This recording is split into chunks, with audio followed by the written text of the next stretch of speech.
Hello all, welcome to my channel. ఇవాళ మేమైతే veg dum biryani చేస్తున్నామండి. ఇదైతే ఒక యూట్యూబర్ నుంచి చూసి ట్రై చేసాము. ఎప్పుడు ఒక ప్రొసీజర్ లో కాకుండా ఏదైనా వేరే కొత్తగా ట్రై చేద్దామని వెతుకుతుంటే మాకైతే ఈ వీడియో కనిపించింది. మేమైతే ఈ ప్రొసీజర్ లో చేసాము. యూట్యూబర్ ఎవరు మీరైతే కనిపెట్టి నాకు కింద కామెంట్ చేయండి. సో ఈ వెజ్ దమ్ బిర్యానీ కోసం అయితే మనము ఆలు, క్యారెట్, బీన్స్, క్యాలీఫ్లవర్ అలాగే పన్నీర్ అయితే తీసుకొని ఆయిల్ లో ఒక 70% వరకు ఫ్రై చేసి పక్కన ఉంచుకోవాలి. ఇలా అన్ని ముందే మనం రెడీ చేసి పెట్టుకుంటే ఏది మర్చిపోకుండా ఉంటాము. సో అన్ని రెడీ చేసి పెట్టుకున్నాము. ఇంకా బాస్మతి రైస్ అయితే గంట ముందు నానబెట్టుకొని ఉంచుకోవాలండి. ఇప్పుడు ఒక పెద్ద మందపాటి గిన్నె తీసుకోవాలండి. ఆ గిన్నె కింద అడుగు అంటకుండా ఉండాలి తొందరగా. అలా అయితేనే మనకి కింద మాడిపోకుండా ఉంటుంది. ఇప్పుడు ఆ గిన్నెలోకి మనం ఫ్రై చేసి పెట్టుకున్న వెజిటేబుల్స్ అన్నిటిని వేసుకోవాలి. వెజిటేబుల్స్ వేసాక పుదీనా, కొత్తిమీర, ఫ్రైడ్ ఆనియన్స్ అయితే వేసుకోవాలండి. దీంతో మనకి ఏ బిర్యానీ అయినా టేస్ట్ ఉంటుంది. అలాగే అందులో మసాలా, పసుపు, అల్లం వెల్లుల్లి పేస్ట్, కారము, నిమ్మరసం. ఇప్పుడు అందులో మనము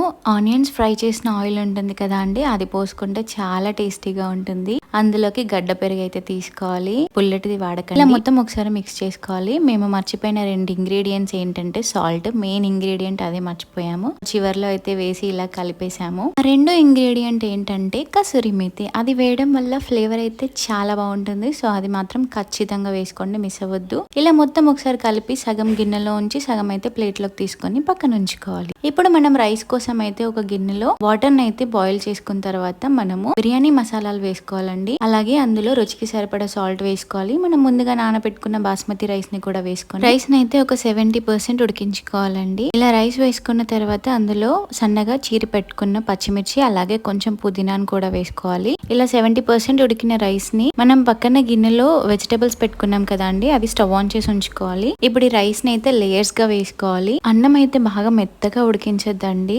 మనకి 70% ఉడికితే సరిపోతుంది. ఎందుకంటే మనం స్టవ్ పైన ఇంకొక 10 minutes పెడతాం కాబట్టి మెత్తగా ఉడికించుకుంటే ఇంకా మెత్తగా అయిపోతుంది రైస్. ఇలా లేయర్స్ గా వేసిన తర్వాత రైస్ ని దానిపైన మనం ముందుగా తీసి పెట్టుకున్న వెజిటేబుల్స్ ని కూడా వేసుకోవాలి. అలాగే కొన్ని ఫ్రైడ్ ఆనియన్స్ ఇంకా పుదీనా వేసుకొని మళ్ళీ మిగతా రైస్ ని ఇంకా పైన లేయర్ అయితే వేసుకోవాలి. మీ దగ్గర వెజిటేబుల్స్ ఎక్కువ ఉంటే ఇంకా టాప్ లేయర్ లో వేసుకున్నా ఇంకా బాగుంటుంది. ఇప్పుడు ఫ్రైడ్ ఆనియన్స్ ఇంకా పుదీనా, కొత్తిమీర వేసుకొని మూత పెట్టుకొని దానిపైన ఏదైనా బరువు పెట్టాలి. అలా ఒక 10 minutes ఉడికితే మనకి వెజ్ దమ్ బిర్యానీ అయితే రెడీ అయిపోయింది. దాంట్లోకి మేమైతే రైతా ఇంకా పన్నీర్ కుర్మా అయితే చేసుకున్నామండి. పన్నీర్ కుర్మా మమ్మీ చేసింది. ఈ పన్నీర్ ని అయితే కొన్ని ఫ్రై చేసింది, అలాగే కొన్నిటిని మాత్రం డైరెక్ట్ అలానే వేసింది. పన్నీర్ కుర్మా అయితే చాలా చాలా టేస్టీగా వచ్చింది. పన్నీర్ కుర్మా వీడియో కావాలంటే నాకు కింద కామెంట్ చేయండి, వీడియోని పోస్ట్ చేస్తాను. అండ్ వెజ్ దమ్ బిర్యానీ ఇంకా పన్నీర్ కుర్మా కాంబినేషన్ అయితే హైలైట్ అనుకోండి. అసలు మీరు ట్రై చేసి ఎలా వచ్చిందో కామెంట్ చేయండి. Thanks for watching. మరిన్ని వీడియోస్ కోసం మన ఛానల్ ని సబ్స్క్రైబ్ చేసుకోండి.